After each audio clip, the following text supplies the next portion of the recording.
Bonjour tout le monde, c'est Linda avec vous, très heureuse de vous retrouver pour une nouvelle vidéo. Aujourd'hui, je vais partager avec vous la recette de Tajin Hlou aux fruits de saison, des poires et des pommes. J'avais réalisé la dernière fois Tajin Hlou aux pruneaux d'Agen et aux abricots. Et là, nous allons réaliser aux pommes. Euh, Là, comme vous voyez, nous allons commencer par réaliser le sirop. Ensuite, nous allons éplucher nos fruits. Après ébullition, nous allons mettre nos fruits dans le sirop. Et après la cuisson des fruits, nous allons les retirer. Ensuite, aromatiser notre sirop avec de la cannelle, un bâtonnet de cannelle lavé bien sûr. Là, j'ai l'extrait d'eau de fleur d'oranger. Pour le sirop, j'ai un verre d'eau, équivalent de 220 millilitres, et un verre d'eau de sucre cristallisé, moins un doigt. J'aurai besoin aussi de semen ou beurre clarifié tout simplement. Vous pouvez tout simplement mettre de la margarine. J'ai de la vanille. La vanille, c'est facultatif. Là, j'ai l'extrait d'eau de fleur d'oranger. Je vais décorer avec des amandes effilées, c'est facultatif aussi.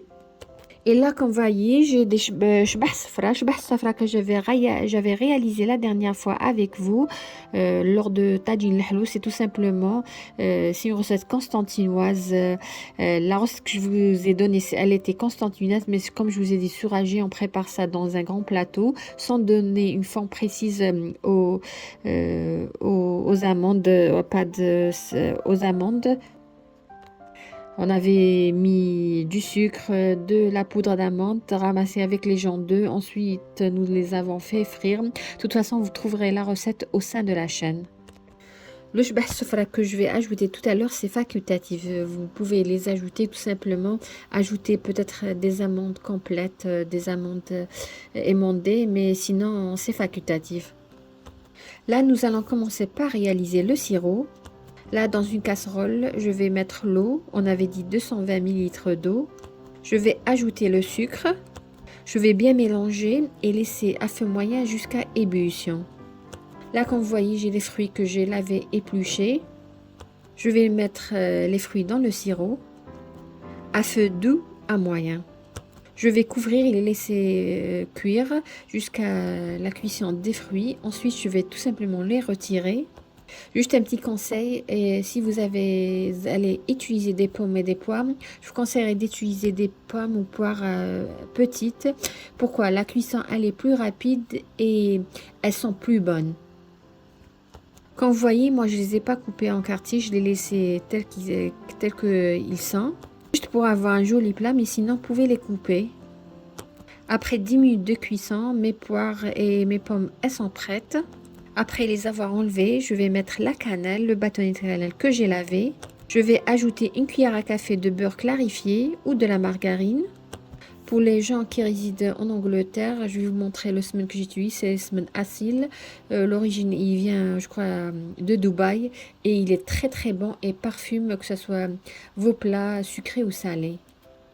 C'est du beurre clarifié végétal. Je vais laisser ce sirop épaissir un petit peu. Comme je vous ai dit, la vidéo est disponible sur ma chaîne. Ensuite, je vais remettre les pommes et les poires dans le sirop. Et à la fin de cuisson, je vais tout simplement aromatiser avec la vanille, c'est facultatif, et avec 2 cuillères à soupe d'eau de fleur d'oranger. Si vous avez l'extrait, une petite cuillère suffira. Vous pouvez même ajouter des raisins secs dans votre sirop. Bien sûr, il faut mettre les raisins dans de l'eau chaude avant de les mettre dans le sirop. Vous pouvez même ajouter des pruneaux et des abricots, mais comme je vous ai dit, cette fois-ci, c'est uniquement avec des fruits de saison. Tout à l'heure, je vais ajouter la vanille et l'eau de fleur d'oranger. Pour l'eau de fleur d'oranger, je vais ajouter quelques gouttes parce que tout simplement j'ai l'extrait. Mais sinon, si vous avez les bouteilles, utilisez ou ajoutez ajoutez 2 cuillères à soupe.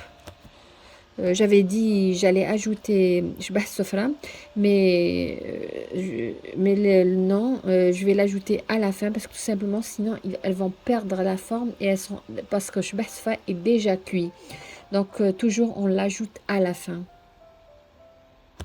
Il y a des gens aussi qui mettent de l'anis si vous aimez ça.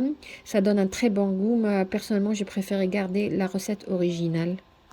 Le sirop, il est bien épais. Je vais ajouter shbah safra. Je vais laisser, après avoir ajouté le jbasfra, je vais laisser bouillir 2 minutes. Ensuite, je vais éteindre. Voilà notre tagine lahlou aux fruits. Tagine lahlou aux fruits d'aujourd'hui, aux poires et aux pommes.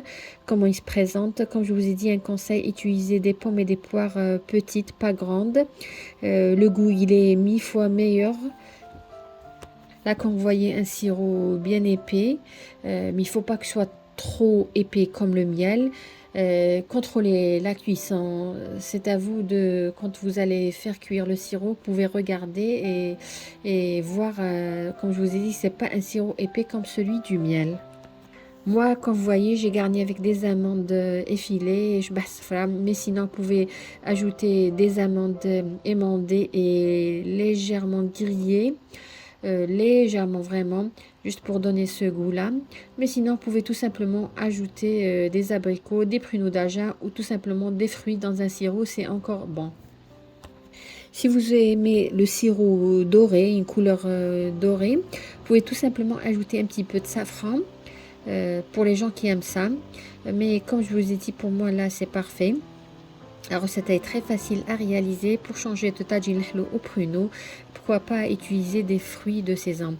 Voilà les amis, on est arrivé à la fin de la vidéo d'aujourd'hui qui était notre tagine lahlou aux pommes et aux poires. Un tagine très facile à réaliser et le goût il est juste magnifique, juste pour changer un petit peu. J'espère que vous avez aimé cette vidéo et que n'hésitez pas à liker ma vidéo et à la partager, pourquoi pas. Surtout à m'encourager, vraiment j'ai besoin d'être encouragée pour donner encore plus. Je vais essayer de poster plus souvent pendant le mois de Ramadan. Voilà grosso modo sur ce tagine lahlou aux pommes et aux poires. Je vous dis merci de m'avoir suivi, je vous souhaite une agréable journée et à la prochaine vidéo.